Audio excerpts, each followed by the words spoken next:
اللهم صل على سيدنا محمد وعلى آل سيدنا محمد كما صليت على سيدنا إبراهيم وعلى آل سيدنا إبراهيم إنك حميد مجيد. اللهم بارك على سيدنا محمد وعلى آل سيدنا محمد كما باركت على سيدنا إبراهيم وعلى آل سيدنا إبراهيم في العالمين إنك حميد مجيد. O Allah subhanahu wa ta'ala, we pray for Shaykh Faisal, our Rashid Master, Sayyidina Shaykh Faisal, Muhammad ibn Razak. O Allah, may you increase him in knowledge and wisdom. O Allah, may you protect him from evil. We pray that he will lead his braids on the straight path towards you. O Allah, we pray for the Shaykh and his family. We pray that you strengthen them in Iman, keep them in good health, and grant them long life in Islam. O Allah, we pray that you protect them from all evil, ease their trials, and grant them the sweetness of paradise. ربنا آتنا في الدنيا حسنة وفي الآخرة حسنة وقنا عذاب النار. Allah, forgive us our sins and guide us on the straight path leading to paradise. O Allah, you know the needs of all of us present here. O Allah, answer our dua and take care of our needs. O Allah subhanahu wa ta'ala, we pray for our parents that you grant them your grace and mercy as they raised us in childhood. O Allah, grant our parents long life and good health in Islam.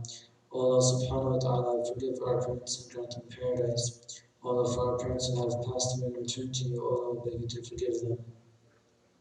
O Allah, we pray for all the members of Shaykh Faisal throughout the world. O Allah, we pray that you ease our trials and grant us the strength to face our trials. O Allah, make it easy for us to gain true knowledge and to practice it, to be good murids and to get ever closer to you. O Allah, you know the needs of all of the murids. O Allah, we beg you to answer our dua and take care of our needs. O Allah subhanahu wa ta'ala, we pray for all the Muslims around the world. O Allah, we pray that you strengthen us in Iman. O Allah, we pray for unity to make us stronger as a nation. O Allah subhanahu wa ta'ala, please comfort and relieve all Muslims who are suffering and have suffered losses. O Allah, you are the all-powerful and the Almighty. O Allah, we beg you to give us victory against the unbelievers. O Allah subhanahu wa ta'ala, we pray for the International Islamic Forum and Al-Faisal Dhikr Halaqah. May you make it easy for us to establish many nations for your sake. May you bless the Islamic Forum and Al-Faisal Dhikr Halaqah to be a beacon of light for Islam throughout the world. May help us to finish building the new mission soon and make it easy for us to do so. وصلى الله على سيدنا محمد وعلى آله وأصحابه أجمعين. سبحان ربك رب العزة عما يصفون وسلام على المرسلين والحمد لله رب العالمين. الله أكبر الله أكبر الله أكبر. لا إله إلا الله سيدنا محمد رسول الله.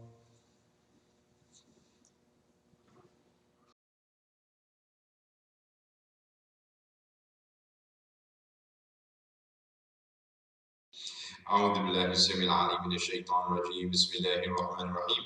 الحمد لله رب العالمين والصلاة والسلام على سيدنا محمد وعلى آله وأصحابه أجمعين. وأشهد أن لا إله إلا الله وحده لا شريك له وأشهد أن سيدنا محمدا عبد الله ورسوله. أما بعد. Once again, Assalamu alaikum to all of you and welcome to our daily live stream broadcast during this coronavirus pandemic.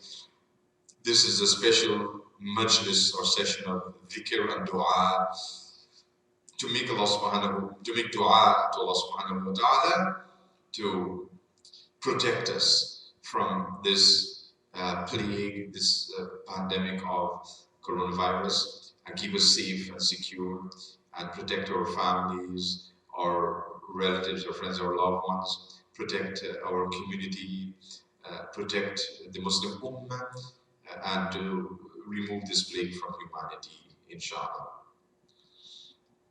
Tonight I want to share a special dars with you before we make our special dua for tonight and then do our ta'zim, inshallah.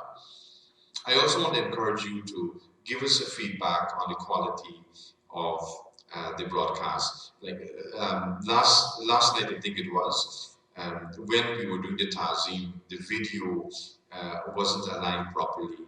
So we got some feedback from some of the attendees, and we've made some adjustment, and hopefully tonight is better, inshallah. So please do that. Let us know if you have any comment suggestions. um, of how we can improve what we're doing. We are doing this to serve all of you, all our murids, our tariqah, and all the other brothers and sisters. We're here to serve all of you and to be with you during this pandemic of coronavirus, COVID-19, inshallah. Our dars today, it's about the benefits of dhikr, because every night since last week, uh, that was our first week since this pandemic became such a serious situation, and then this week was our second week. We've been doing nightly or daily broadcast, starting at 7 p.m. Every evening, Toronto time, and coming to you from the Islam Forum of Canada, from our masjid or Islam Center or Zawiya, the Zawiya of our Tariqah, inshallah. And we hope to continue doing this by the permission of Allah subhanahu wa ta'ala throughout this pandemic until Allah subhanahu wa ta'ala take it away from us, inshallah.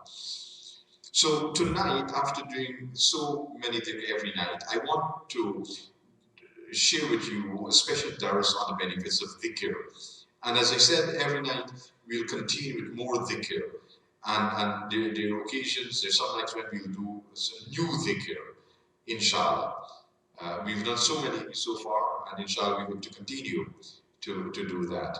And for you to understand some of the benefits, the virtues, the blessings of dhikr, I thought I should share with you some reflections on this Quranic ayah in Surah Al-Baqarah, chapter 2, verse 152. فَاذْكُرُونِي أَذْكُرْكُمْ وَاشْكُرُونِي وَلَا تَكْفُرُونَ. So Allah subhanahu wa ta'ala says, فَاذْكُرُونِي أَذْكُرْكُمْ. Remember me and I will remember you. Give thanks to me, be grateful to me, and reject me not. So this ayah, especially the first part, it says, فَاذْكُرُونِي أَذْكُرْكُمْ. Remember me and I will remember you. The scholars have mentioned so many great benefits of this ayah. It contains so many spiritual secrets. Remember me, engaging in dhikr of Allah, and then Allah subhanahu wa ta'ala takes care of you. Remember Allah, He takes care of your problems, remove those problems from you. Remember Allah, He takes care of your sickness, grant you shifa. Remember Allah, He takes care of all your needs for you. Remember Allah, and whatever you ask of Him, He will give you, and so on and so forth. That's great secrets that we need to be mindful of, so that we can engage in more and more dhikr of Allah subhanahu wa ta'ala. And this is what I've been reminding the murids especially to do. Spend more and more time doing dhikr, and especially now during this pandemic that we are faced with, this plague of coronavirus. You need to spend more time with Allah subhanahu wa ta'ala. As Allah subhanahu wa ta'ala reveals in Surah Dariyat, فَفِرُّوا إِلَى اللَّهِ. Run to Allah, rush to Allah, hasten to Allah, be with Allah subhanahu wa ta'ala. Don't run away from Allah subhanahu wa ta'ala. And dhikr is what takes us to Allah subhanahu wa ta'ala. We're remembering Allah subhanahu wa ta'ala, and He remembers us, He takes care of us. Among the benefits of dhikr, firstly, dhikr keeps away shaitan and weakens his strength. Dhikr keeps away shaitan and weakens his strength, meaning his influence over you is weakened as a result of doing dhikr of Allah subhanahu wa ta'ala, that we should be mindful of. So the dhikr has an effect, an impact on shaitan.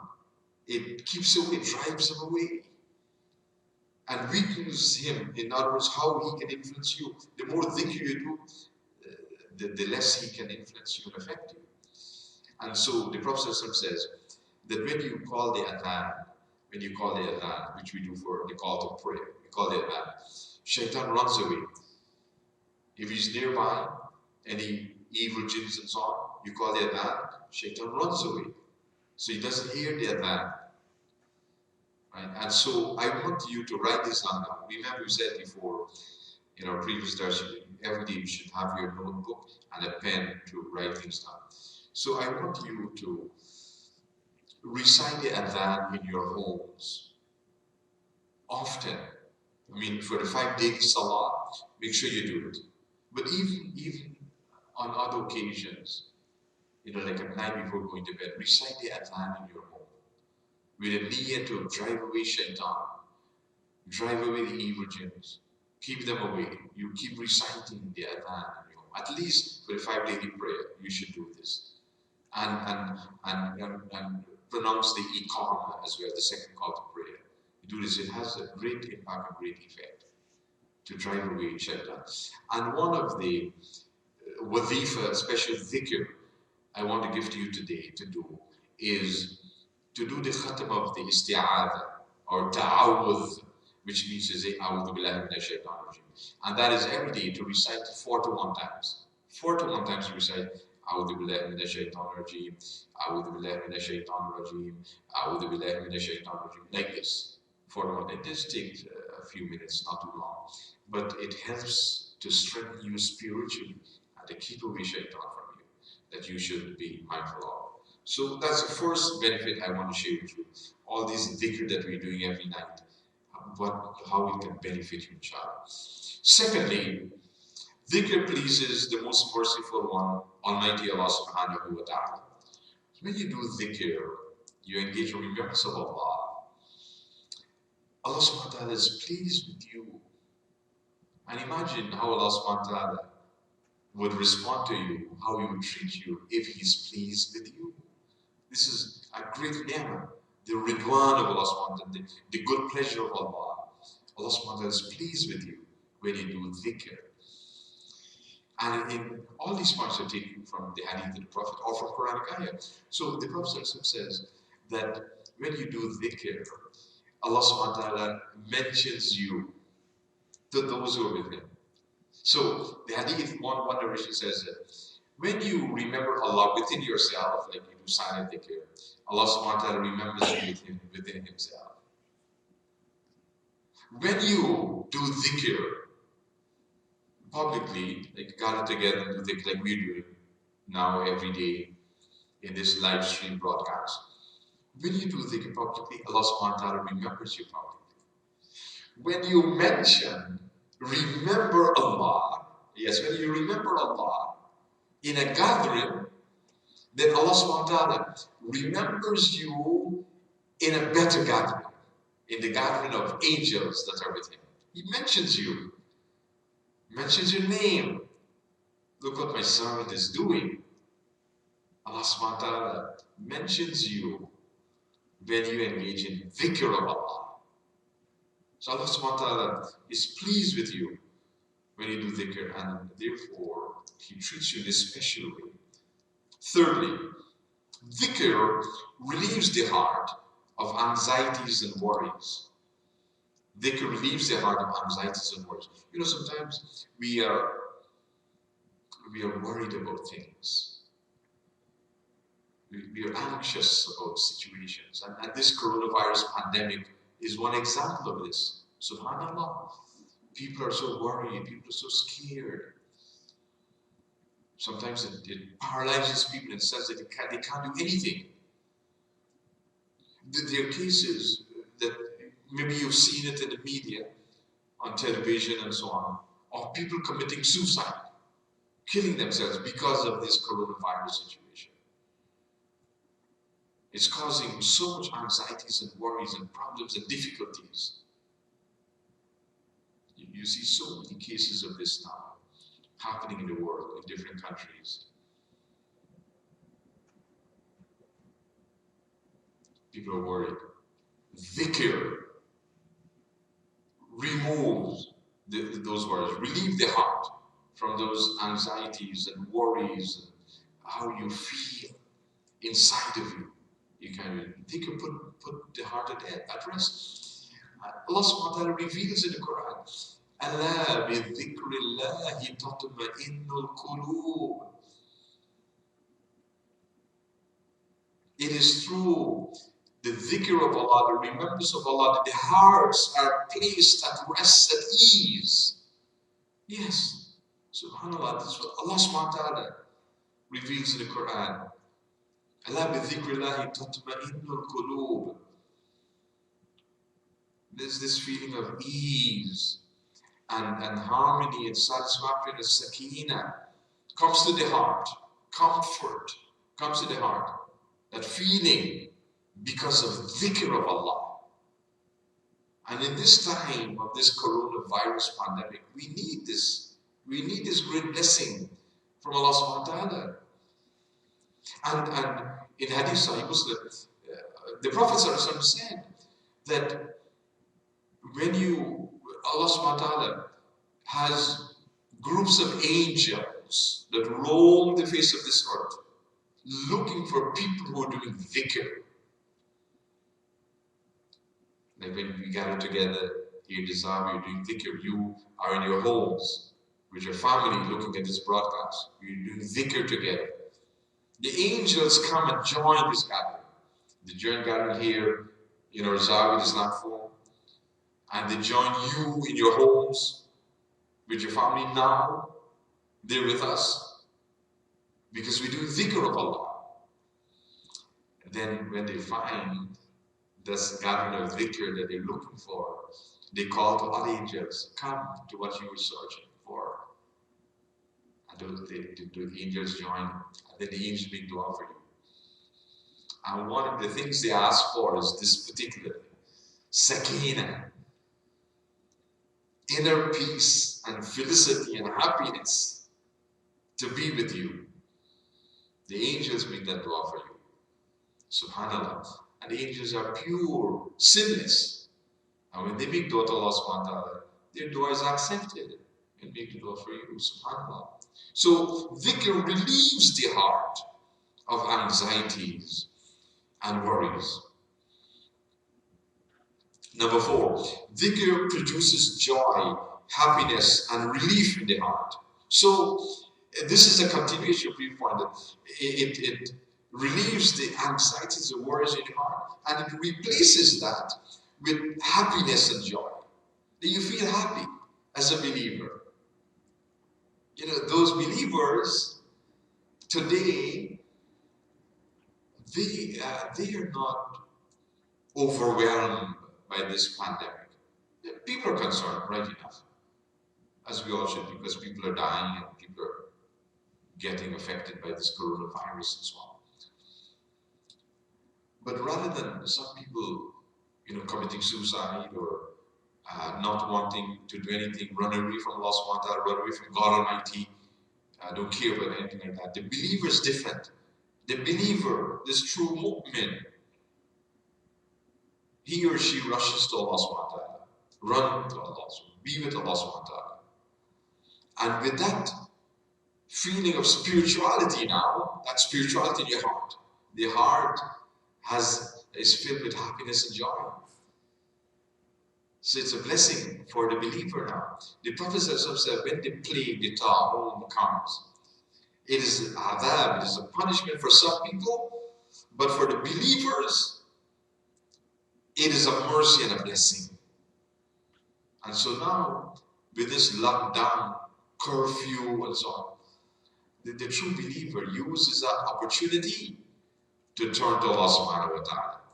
Uses that opportunity to be with Allah, to do more dhikr, to perform their salah, to pray more salah, to recite Qur'an, to make much dua, and so spend time with your family, and so on.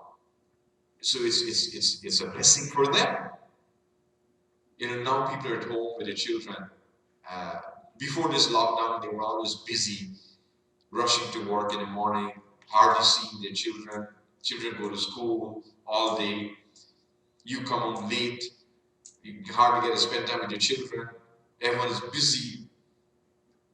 Now at least we have some more time to spend with our children, our loved ones. So for those, it was a blessing. Subhanallah. But use the opportunity. Use this opportunity now to do uzlah. Uzlah is spiritual seclusion. The language in the media is isolation, self-isolation. That's what it's saying. But we can turn that isolation, social distancing from coronavirus, all of those nice things they say, we can turn all of that into uzlah, seclusion for Allah subhanahu wa ta'ala. And one example of uzlah is the i'tikaf in Ramadan, where you leave your home, come to the masjid, like the Sunnah Etikaf is the last 10 days of Ramadan, and you spend all the time worshiping Allah subhanahu wa ta'ala. So now is the time to spend more and more time in your home worshiping Allah subhanahu wa ta'ala. And at least there's 2 hours or so every evening from 7 p.m. to 9 p.m. You can spend a time with us with live broadcast, you and your family, and let's do dhikr together. Let's remind ourselves of being with Allah subhanahu wa ta'ala. This is how we would do uzla, or spiritual seclusion for Allah subhanahu wa ta'ala, that you should be mindful of. And the 5th point I want to mention tonight, dhikr strengthens the heart and the body. Dhikr strengthens the heart and the body. I tell you, the most effective weapon you have to fight coronavirus is spirituality. Spirituality within you in your heart. Purify your heart. Spirituality. That spirituality is what will help you in these difficult times. So dhikr does that. It is through dhikr that we strengthen our spirituality. And here, the 5th point, dhikr strengthens the heart and the body. The more you do dhikr, the more this body becomes strong for Allah subhanahu wa ta'ala. And we've mentioned so many specific things you should do, some of them from the Sunnah of the Prophet ﷺ. We mentioned black seed, use black seed, vitamin C, zinc supplement. Today I want to add to that honey, to use honey as well, especially the black seed. Black seed and honey, that mixture has great benefits for you. Try to use a lot of black seed or black seed oil every day, a lot of honey every day. Drink your vitamin C, zinc supplements, and then your dhikr. The dhikr makes you strong. It says it strengthens the heart and the body. The dhikr will do all of that for you. The more you do dhikr, the more you get closer to Allah subhanahu wa ta'ala, and Allah subhanahu wa ta'ala will take care of you. And so this is my dars for you today. 5 points. There are many points more that I will share with you every day, a few of them, inshallah. And these points are taken from one of the books I wrote. It's in the book called Dhikr Allah, the Remembrance of Allah. And the points also about the benefits of dhikr is also in our well-known book, Ramadan Companion, the spiritual reflections. So you can get those from the Islamic Forum. Soon, inshallah, we hope to have it available on Amazon.com. More and more of our books are now available on Amazon.com.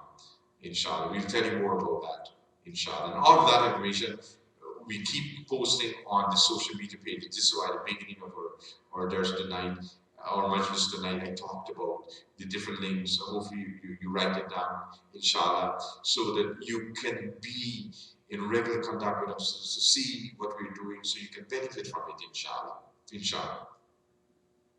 Tonight, I also want to repeat what I've said on previous occasions as we go towards the end of our session for tonight, and that is, I want to make a special appeal to you to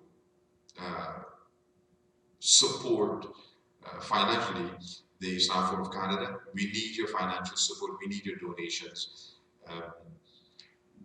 because in these, one of the fallout from this coronavirus pandemic is that our donations have depleted, because people in the state of lockdown, they're not coming to the masjid and so on. So all of that donation is stopped. But our expenses are the same every month. So we still have our expenses, but we're not receiving the donations from the brothers and sisters and families who come to Islam Forum. So I want all of you to kindly make a generous donation to Islam Forum regularly, and you can do this by going online to our website, islamicforumonline.com, to the donation page. The link is www.islamicforumonline.com/donate. And that will take you to the donation page, and then you can use your credit card wherever you are, any country in the world. you can use a credit card to make a donation there to the Islamic Forum, and we hope you can make regular donations. If you're able to commit yourself to a monthly donation, whatever you can afford, every month you can join the monthly donation. The links are on the donation page of the Islamic Forum. So in the comfort of your home, tonight after our session concludes, you can go to the Islamic Forum website and make your donation, inshallah, and tell others, family members, relatives, friends, that they can donate to Islamic Forum to support all the wonderful work we are doing that are benefiting so many people in so many countries in the world, inshallah. We want to continue to do this work, and we need your financial support. So I want to make that appeal to all of you tonight, that you can make an online donation to the Islamic Forum, inshallah. With this, once again, I want to welcome everyone to our daily broadcast tonight. We'll continue tomorrow, same time, 7 p.m. from the Islamic Forum on our YouTube channel, inshallah. So please subscribe so you can get the link and the alert for the broadcast. Until we meet again, Assalamu alaikum wa rahmatullahi wa barakatuh. We would then be doing soon we'll be doing our dua, and after dua we'll do tazim, inshallah, to conclude our majlis for tonight. Shukran, shukran.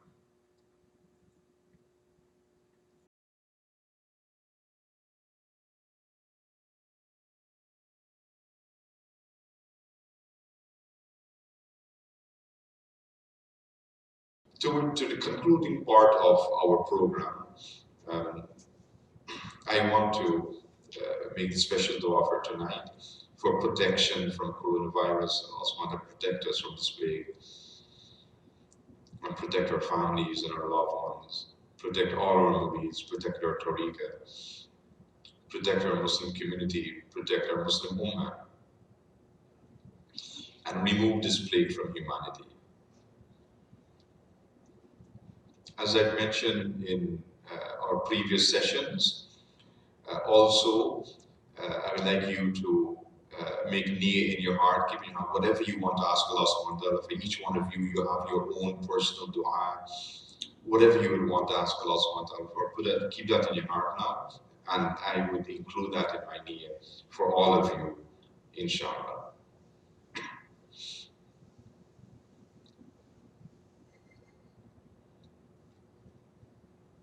So you started up, please raise hand and join in dua. Allahumma ameen. أعوذ بالله السميع العليم من الشيطان الرجيم بسم الله الرحمن الرحيم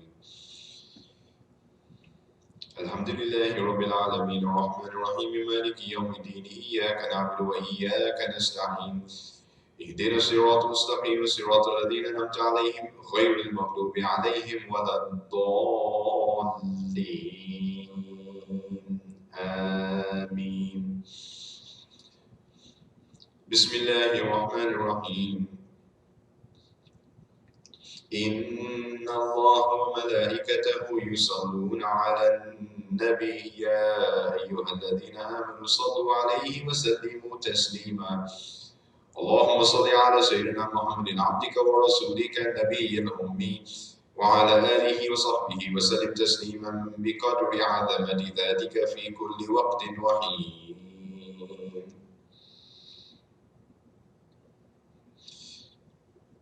اللهم صل صلاة كاملة وسلم سلاما تاما على سيدنا محمد الذي تنحل به العقد وتنفرج به الكرب وتقضى به الحوائج وتنال به الرغائب وحسن الخواتيم ويستسقى الغمام بوجهه الكريم وعلى آله وصحبه في كل لمحة ونفس بعدد كل معلوم لك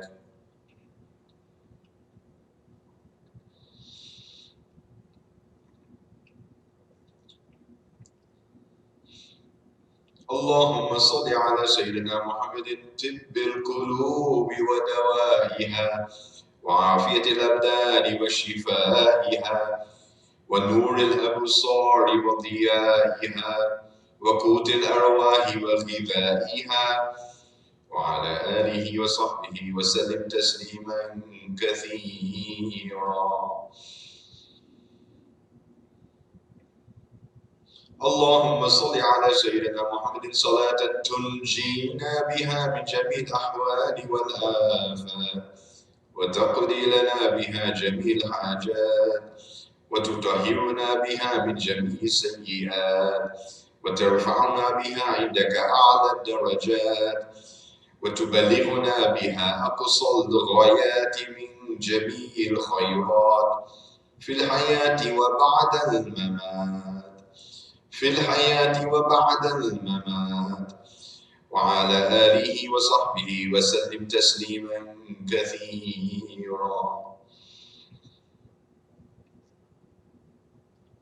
لا إله إلا أنت سبحانك إنا كنا من الظالمين. لا إله إلا الله الحليم الكريم. سبحان الله رب العرش العظيم والحمد لله رب العالمين. اللهم إنا نسألك موجبات رحمتك وعزائم مغفرتك والغنيمة من كل بر والسلامة من كل إثم. اللهم لا تدع لنا ذنبا إلا غفرته ولا هما إلا فرجته ولا دينا إلا قضيته ولا مريضا إلا شفيته ولا ميتا إلا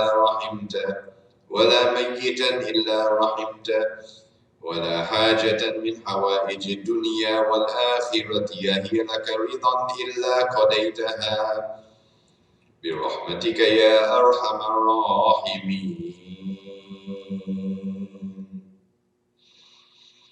اللهم رب الناس أذهب البأساء اشف وأنت شافي لا شفاء إلا شفاؤك شفاء لا يغادر سقما. اللهم رب الناس أذهب البأساء اشف وأنت شافي لا شفاء إلا شفاؤك شفاء لا يغادر سقما. اللهم احفظنا من هذا الوباء وما بعده واحفظ جميع المسلمين واحفظ ولاة أمور المسلمين. اللهم استجب دعاءنا ولا تخيب رجاءنا وسلمنا من هذا الوباء وسلم أحبابنا بأسرار القرآن العظيم وبجاه النبي الكريم عليه أفضل الصلاة وأتم التسليم بأسرار سورة الفاتحة. Sorry, we say Surah together. Bismillahir Rahmanir Rahim. Alhamdulillahi Rabbil Alameen. Ar-Rahmanir Rahim. Maliki Yawmiddin. Iyyaka na'budu wa iyyaka nasta'in. اهدنا الصراط المستقيم صراط الذين أنعمت عليهم غير المغضوب عليهم ولا الضالين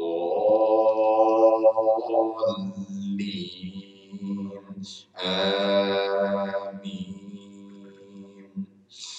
اللهم صل على سيدنا محمد عبدك ونبيك ورسولك النبي الأمي وعلى آله وصحبه وسلم تسليما بقدر عظمة ذاتك في كل وقت وحين.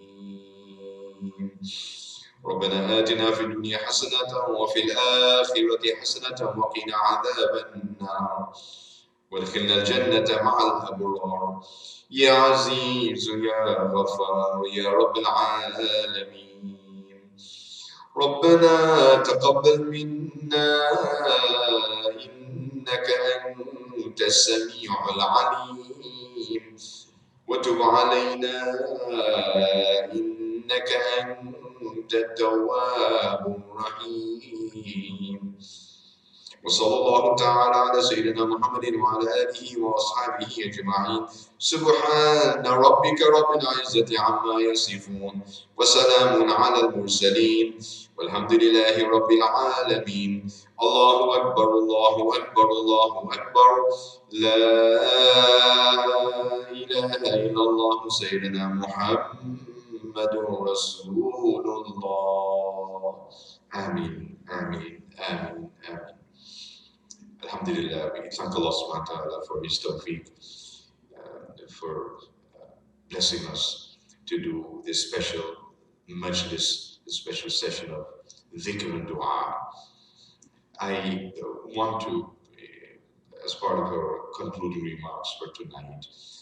Uh, Once again, to thank all of you for joining us for the broadcast, and I hope we hope you can join us every night, inshallah. If you can tell everyone you know, your family members, relatives, friends, other murids, tariqa, remind them to join us every night at 7 p.m. Toronto time for this nightly or daily broadcast, inshallah, depending on your time where you are. I also want to repeat a few things that I had mentioned in previous sessions. And there are a few things I want you to do uh, as part of the guidance of Tib al-Nabawi. And first of all, for you to use black seed or black seed oil, either oil or the capsule. And they're available in Islamic stores and in some pharmacies have them also. Here in Toronto, many pharmacies are carrying them now, regular pharmacies. The organic one is good, organic black seed or organic uh, black seed oil. And to use it every day, as much as you can. It helps quite a lot because the Prophet in Hadith mentions of the black seed oil, and we share these posts on the Facebook page that you can get the text of the Hadith and the references and so on.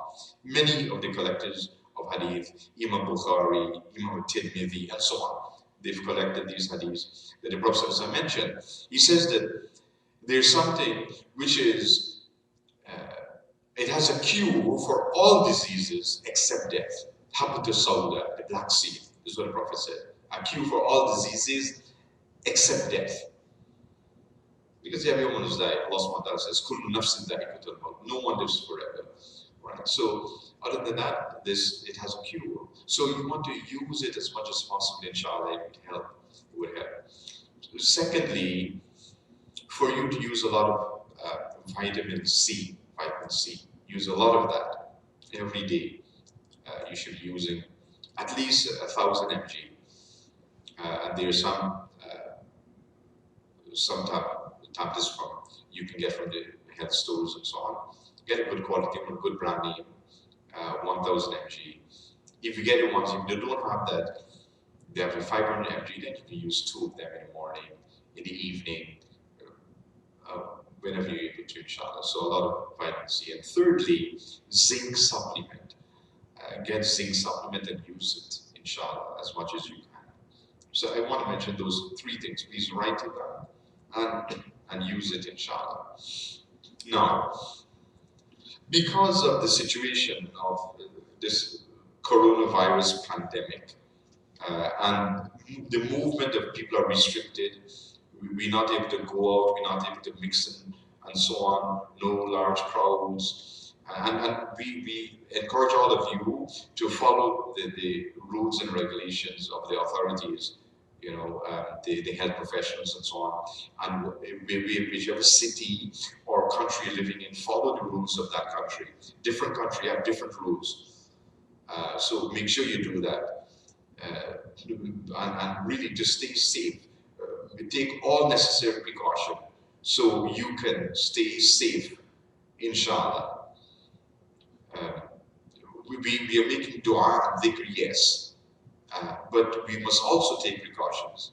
Like the Prophet mentioned this, that he told an Arabi Bedouin that in those days, says, tie your camel, because if person want to do, if he can just put his trust in Allah and leave his camel, that Allah will let a camel stay there. No. Tie your camel and then you place your trust in Allah subhanahu wa ta'ala. So the same we're doing, making lots of dua and dhikr, because we want to turn to Allah subhanahu wa ta'ala. It is only Allah subhanahu wa ta'ala who can protect us. We recognize that. But we must also take necessary precautions, because that's part of the teaching of our religion, the teaching of the Prophet Muhammad sallallahu alaihi wasallam. I also want to remind you that there are several ways in which you can benefit from our daily lectures, daily classes, and other programs and so on. The YouTube channel, which you're looking at now, this is how we're broadcasting, inshallah. So if you haven't done so already, please subscribe to this YouTube channel, youtube.com/Shaykh Faisal.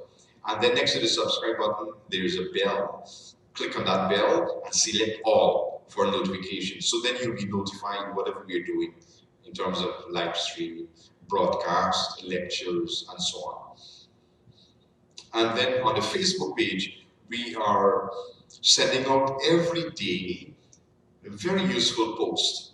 Whatever we're doing here, like all the dua and all the recommendations and suggestions, we'll be mentioning all these things, it's all going out on the Facebook page.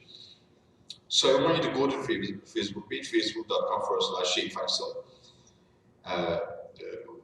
We will type this down, we will type it into the chat soon enough, tonight, inshallah. So you can maybe stay on after we conclude to do that, inshallah. And then like the Facebook page, follow the Facebook page, turn on notifications for the Facebook page, like the post, and then share the post with everyone so they can benefit as well. And we also have a podcast channel. This is like a radio, audio lectures, and the channel is anchor.fm. So the link is www.anchor.fm, F as in Frank, M as in Mary, /Shaykh Faisal. You go there and you can listen all day to our lectures on different topics, inshallah, and these programs as well. And you can do that at home, wherever you are. Once you have internet, you can go to the podcast channel. And similarly, Twitter, Instagram, we have our pages there that you can access depending on what social media pages you are following. So these are a few things I want to mention to you tonight. Inshallah, we will do our ta'zeem now. I would kindly request you to stand up and join with us to do the ta'zeem to conclude our majlis for tonight. Thanks to all of you. May Allah subhanahu wa ta'ala bless you. We do our ta'zeem with the Prophet.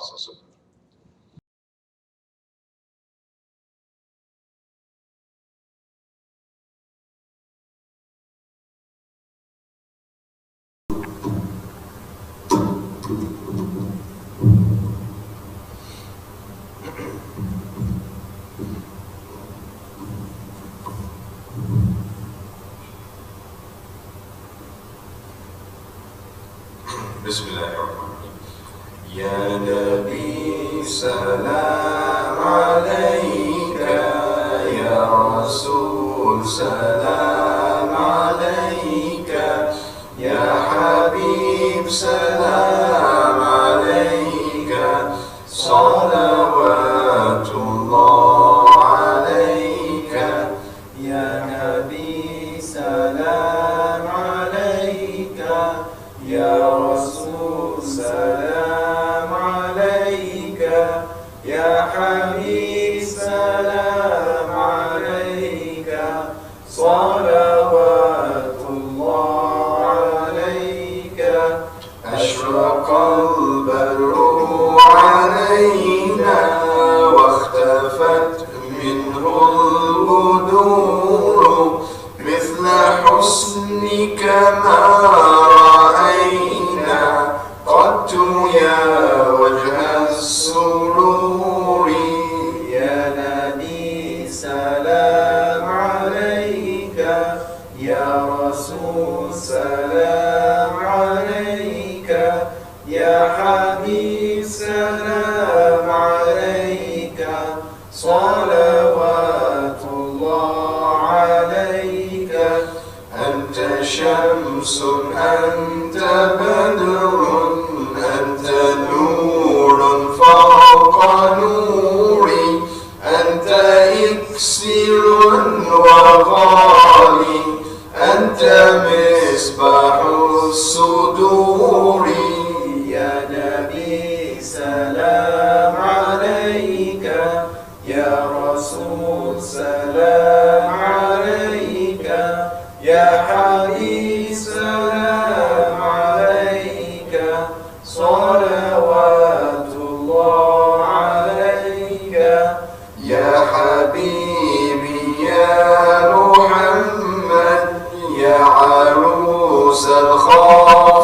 المعين يا مؤيد يا ممجد يا إمام القبلتين يا نبي سلام عليك يا رسول سلام عليك يا حبيب سلام عليك صلوات الله عليك من رأى وجهك يسعد يا كريم الوالدين حوضك الصافي المبرد وردنا يوم النشور يا نبي سلام عليك يا رسول سلام عليك